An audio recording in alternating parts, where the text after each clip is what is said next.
Stand on the banks of the Thames at dawn, and it's hard to imagine that this global metropolis began as little more than marshland and mist. 2,000 years ago, there were no towers of glass, no bridges of steel, only reeds bending in cold wind and a tidal river cutting through silence. Then came the Romans. In 43 AD, 4 legions marched inland from the Kent coast, searching for a strategic crossing point. They found it here, the lowest practical bridge site before the river widened toward the sea. Timber piles were driven into mud. A rough bridge rose. Tents followed, roads followed, trade followed. Within a decade, Londinium was alive. Merchants from Gaul, soldiers from Syria, traders from North Africa. Amphorae filled with wine and oil stacked along wooden docks. Bathhouses steamed, forums echoed. An amphitheater roared with spectacle. A frontier outpost became the largest city in Roman Britain. And then it burned. In 60 AD, Queen Boudica led a revolt against Roman rule. Her army stormed the settlement and reduced it to ash. Archaeologists would later uncover that red destruction layer beneath modern London, proof of the fire that nearly erased it. But Rome rebuilt, bigger, stronger. Stone walls rose around the city, straight roads carved through mud. Londinium reached perhaps 60,000 people, a proper Roman capital at the edge of empire. Until the empire itself began to crumble. By 410 AD, Rome withdrew. Trade networks collapsed. Currency lost value. Officials left. Craftsmen disappeared.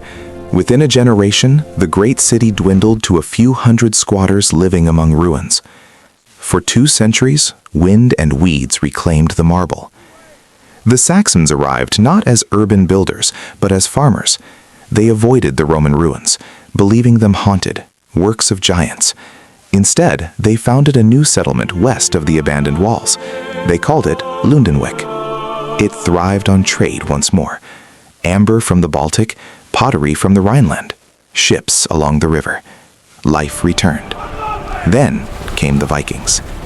Long ships cut through fog. Raids turned to invasions. Lundenwic was sacked repeatedly. Finally, in 886, King Alfred the Great retook Lungen and made a strategic decision: move the population back inside the old Roman walls. The city became Lundenburg, a fortress. Control shifted between Saxons and Danes. In 1016, King Knut made it his capital. In 1042, Edward the Confessor began building Westminster Abbey just west of the city, establishing a division that still defines London today: the city for commerce, Westminster for power. Then came 1066. Harold Godwinson crowned king. William of Normandy claimed the throne. The Battle of Hastings ended Anglo-Saxon England. On Christmas Day, William was crowned at Westminster. The Normans reshaped London in stone. They built fortresses, most famously the Tower of London, dominating the skyline as symbols of royal authority. Medieval London grew crowded and wealthy. Guilds controlled trade. London Bridge, lined with houses, became a city unto itself. Then plague arrived. In 1348, the Black Death halved the population. Streets emptied, mass graves filled fields beyond the walls. London survived, but it was scarred. By 1500, recovery had begun. By 1600, London exploded in size. Henry VIII broke from Rome, dissolved monasteries, and released vast lands for development. Under Elizabeth I, London became Europe's cultural capital. The Globe Theatre opened. Shakespeare performed. The East India Company launched. Trade stretched across oceans. But London was built of timber and thatch. In 1665, plague returned. In 1666, fire followed. A bakery on Pudding Lane sparked the Great Fire of London. For 4 days, flames consumed 85% of the city within the walls. 13,000 homes gone. St. Paul's Cathedral destroyed. And yet, remarkably, London rebuilt again. Brick replaced timber. Regulations changed. Christopher Wren designed a new St. Paul's, its great dome rising over the skyline, still standing centuries later. The 18th century turned London into the heart of empire. Coffee houses became financial institutions: Lloyd's, the Stock Exchange, 10 Downing Street, Buckingham House. Bridges multiplied. Industry transformed everything. By 1801, London had 1 million people. By 1901, 6.5 million, the largest city on Earth. The Victorians built boldly: Trafalgar Square, the Houses of Parliament, the Crystal Palace, the Underground, sewers that saved the city from disease, Tower Bridge lifting over the Thames. But inequality festered. Slums crowded the East End. Cholera spread through contaminated water until Dr. John Snow traced it to a single pump. Crime haunted Whitechapel. Jack the Ripper's shadow fell over gaslit streets. Then came World War. The First World War scarred a generation. The Second brought devastation home. The Blitz pounded London night after night. Entire neighborhoods flattened. And still, St. Paul's stood amid smoke as a symbol of defiance. After 1945, London was exhausted. The empire faded. India gained independence. Smog suffocated streets in 1952. But rebuilding began again. The Windrush generation arrived from the Caribbean. Communities from South Asia, Africa, Eastern Europe followed. The city transformed culturally as much as architecturally. The 1960s brought music and fashion. The Beatles, Carnaby Street, swinging London. Economic hardship followed. Docklands declined. Then reinvention came once more. Canary Wharf rising from abandoned wharfs, glass towers piercing clouds. The Millennium Dome, the 2012 Olympics, regeneration of East London. Today, more than 300 languages are spoken here. Roman walls stand beside steel skyscrapers. Ancient churches share skyline space with the Shard and the Gherkin. Markets bustle, parliament debates, protesters gather, royal ceremonies unfold. Trains race underground through tunnels first carved in the 19th century. London is layered: Roman, Saxon, Norman, Tudor, Victorian, modern, all at once. It has burned, it has flooded, it has been bombed, it has choked on plague and smog, and every time it rebuilt. That is what makes London, London. Not perfection, not simplicity, but survival. The Thames still flows, as it did with Roman soldiers first hammered timber into mud. And along its banks, a city of nearly 9 million continues to revolve, restless, resilient, relentless. 2,000 years of history, and it's still not finished.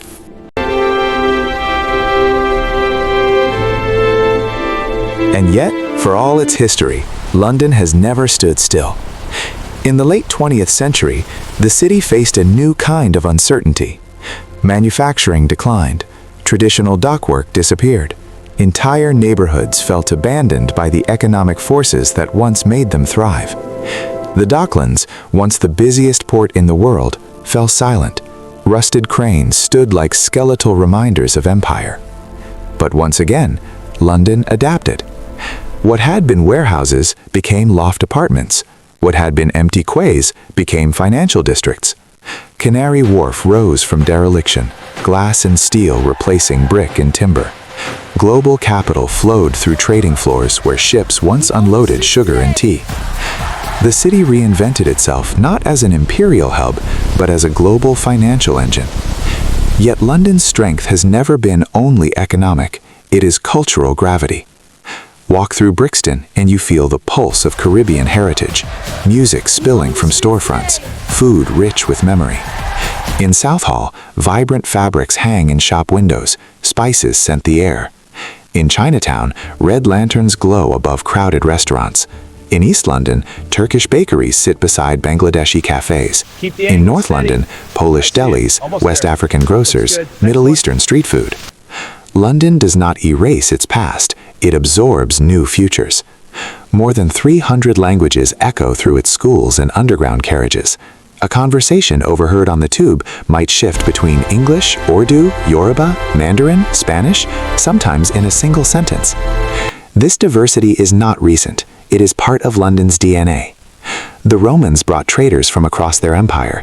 Medieval merchants arrived from Europe. Huguenot refugees fled France. Jewish communities sought safety. Caribbean migrants rebuilt post-war Britain. South Asian families established businesses that anchored neighborhoods today. Every century adds a new layer. And still, the skyline changes. The Shard rises like a shard of glass piercing the clouds. The Gherkin turves in defiance of Victorian symmetry. Steel and mirrored towers stand beside Rennes Cathedral Dome. The debate over architecture continues, preservation versus progress, but the tension itself is proof of vitality. London argues with itself. It always has. Through the late 20th century, the city also confronted darker challenges: terrorist attacks, political unrest, economic crashes. Each event tested resilience. Each time, daily life resumed. Buses kept moving. Markets reopened. The underground ran again the next morning. In 2012, the Olympic Games transformed East London. What had once been industrial wasteland became parks, stadiums, housing, transport links. The world watched as athletes from every continent gathered here, a city shaped by migration, hosting the globe.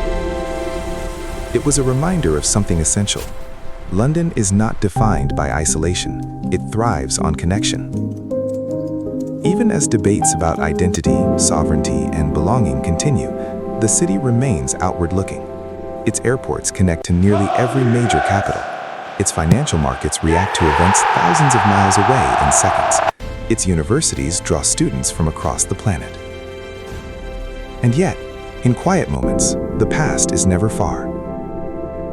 Fragments of Roman wall hide behind office buildings. Medieval alleyways survive between modern storefronts. Parish churches stand on sites where Saxon chapels once stood. The line of the old city wall still shapes street patterns. Beneath financial districts lie layers of forgotten foundations. Archaeologists continue to dig, and London continues to reveal itself, sometimes literally. Construction projects routinely uncover bones, coins, pottery, plague pits. The earth beneath the city is a time capsule of catastrophe and renewal. Fire destroyed it, plague emptied it, bombs shattered it, but none of those endings lasted. Even climate change now poses a modern challenge. Rising tides threaten low-lying districts. That is why the Thames Barrier stands. Massive steel gates ready to rise against storm surges, a 21st century answer to an ancient vulnerability. London prepares. London adapts. Walk along the river at dusk, and you see layers at once. Roman foundations beneath the Millennium Bridge, St. Paul's Dome beyond glass towers. Tourists photographing history while commuters rush home. The city moves fast, but it remembers. In winter, snow softens the noise and the skyline glows quietly. In spring, blossoms frame Georgian terraces. In summer, festivals fill parks with music. In autumn, fog drifts across the Thames, echoing the marshland that once stood here. The river remains constant. It carried Roman trade ships. It reflected Viking longboats. It burned orange during the Great Fire. It mirrored searchlights during the Blitz. And today, it reflects skyscrapers and neon. If you stand still long enough on its banks, you begin to understand something profound. London was never meant to be permanent. It is not a monument frozen in time. It is motion. A city built on change. Power shifted from Rome to Saxons to Normans. Faith shifted from Catholic to Protestant. Empire rose and fell. Industry rose and fell. Finance rose. Technology rises still. And through it all, the people kept coming, seeking opportunity, seeking refuge, seeking ambition, seeking reinvention. London does not promise ease. It is crowded, expensive, loud, contradictory, but it offers possibility. That is why it keeps growing. That is why, after 2,000 years, cranes still dot the skyline, why new neighborhoods emerge, why debates rage in Parliament, why artists still paint it, why writers still describe it, why musicians still sing about it. Because London is never complete. Some cities are preserved like museums. London is alive. It breathes through markets and courtrooms, through mosques and cathedrals, through night buses and financial exchanges. It holds memory in its stones and ambition in its glass towers. It is a city of survivors, of conquerors and immigrants, of rulers and rebels, of tragedy and triumph. From a muddy Roman bridge to a global metropolis of millions, London's story is not a straight line. It is a cycle of destruction and rebirth. And if history has taught us anything, it is this: the next transformation has already begun. Somewhere beneath scaffolding, somewhere in a startup garage, somewhere in a classroom where a child speaks 2 languages and dreams in 3. The river flows. The city adapts. The lights turn on again. 2,000 years ago, this was marshland. Today, it is one of the most influential cities on Earth. Tomorrow, London will decide. And if you've enjoyed this journey, from Roman marshland to modern metropolis, then you're exactly why this channel exists. These stories take hours of research, writing, and visual reconstruction to bring thousands of years of history back to life. If you want to see more cities rebuilt from the past, more empires rise and fall, more moments where history feels real again, then take a second to support the journey. Like this video so more people can discover it. Subscribe so you don't miss the next deep dive. And tell me in the comments, what city should we travel to next? Because history isn't just dates in a textbook. It's fire, it's ambition, it's survival. And we're only getting started. I'll see you in the past.